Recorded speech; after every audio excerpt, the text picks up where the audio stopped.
તો વિધાનસભાના ગૃહમાં કોંગ્રેસનો હોબાળો। વિધાનસભાના ગૃહમાંથી કોંગ્રેસે વોકઆઉટ કર્યું છે। કોંગ્રેસના ધારાસભ્યો છે તે વિરોધ કરી રહ્યા હતા। જે ટેરિફ લગાવવામાં આવ્યો છે તે ટેરિફ રદ કરવામાં આવે તેની માંગ સાથે કોંગ્રેસના ધારાસભ્યો છે બેનરો સાથે ત્યાં પહોંચ્યા હતા। ટેરિફથી ખેડૂતોને જે નુકસાન થઈ રહ્યું છે ટેરિફ રદ કરવામાં આવે તેવી માંગ હતી અને હાલ વિધાનસભાના ગૃહમાંથી કોંગ્રેસે વોકઆઉટ કર્યું છે।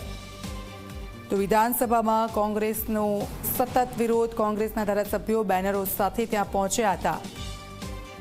રકમ 76.50 કરોડ હતી, એમાંથી 28% રકમ વણ વપરાયેલી રહી।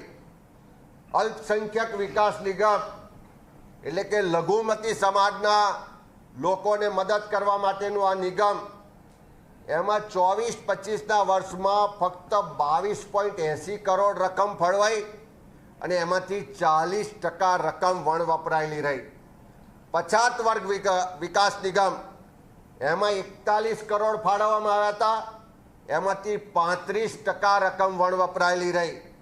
ઠાકોર કોળી વિકાસ નિગમ, જેની ગુજરાતમાં વસ્તી ગણીએ તો 28% વસ્તી થાય, જેના અહીંયા આગળ મોટા મોટા નેતાઓ ભાજપમાં છે, એ ઠાકોર કોળી વિકાસ નિગમને પણ 24-25માં 89 કરોડ રૂપિયા ફાળવવામાં આવ્યા અને એમાંથી 58% રકમ વણ વપરાયેલી રહી। ગોપાલક વિકાસ નિગમ, એમને પણ 23.44 કરોડ ફાળવવામાં આવ્યા અને 50% રકમ વણ વપરાયેલી રહી। અમે જ્યારે સરકારને પૂછ્યું કે આ ઓછી રકમ ફાળવવામાં આવે છે અને બીજા બિન અનામત વર્ગનું જે નિગમ છે એને અનેક ગણી વધારે રકમ ફાળવવામાં આવે છે, તો આ બજેટ ફાળવવાના ધોરણો શું છે, એની આર્થિક સ્થિતિ જોવામાં આવે છે, એની સામાજિક સ્થિતિ જોવામાં આવે છે, એની શૈક્ષણિક સ્થિતિ જોવામાં આવે છે, કયા આધારે બજેટ ફાળવવામાં આવે છે, પણ એનો જવાબ સરકારે ના આપ્યો। ફરી પૂછ્યું કે વારંવાર આ ઓછું બજેટ ફાળવાય છે તો એના કારણો શું છે, તો એનો જવાબ સરકાર નથી આપતી। ફરી પૂછીએ છીએ કે એક તો ઓછું બજેટ આપો છો, ભેદભાવ કરો છો, અન્યાય કરો છો અને જે બજેટ ફળવાય છે એમાંથી પણ 50% રકમ વપરાતી નથી, તો એના કારણો શું છે? એક પણ પ્રશ્નનો જવાબ આ સરકાર વિધાનસભામાં આપતી નથી।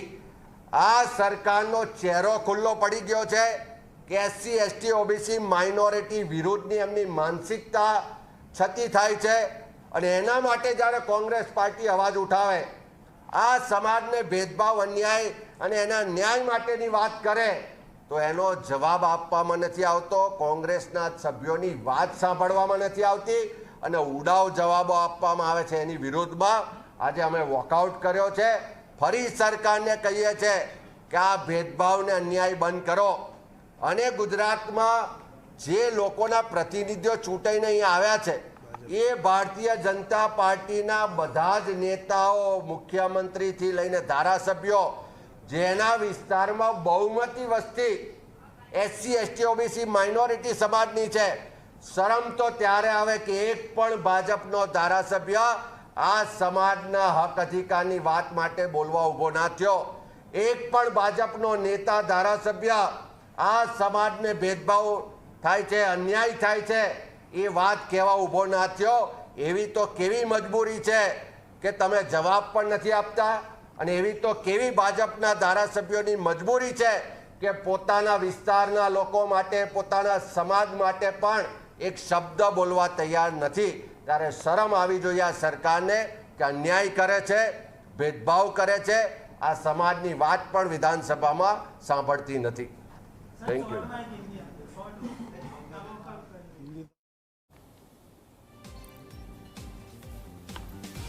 કોંગ્રેસે વોકઆઉટ કર્યું છે। અનેક પ્રશ્નો છે તેના જવાબો નથી મળતા। બજેટ ઓછું ફાળવવામાં કેમ આવે છે તેને લઈને પણ તેમણે સવાલ કર્યો, તેને લઈને તેમનો વિરોધ છે।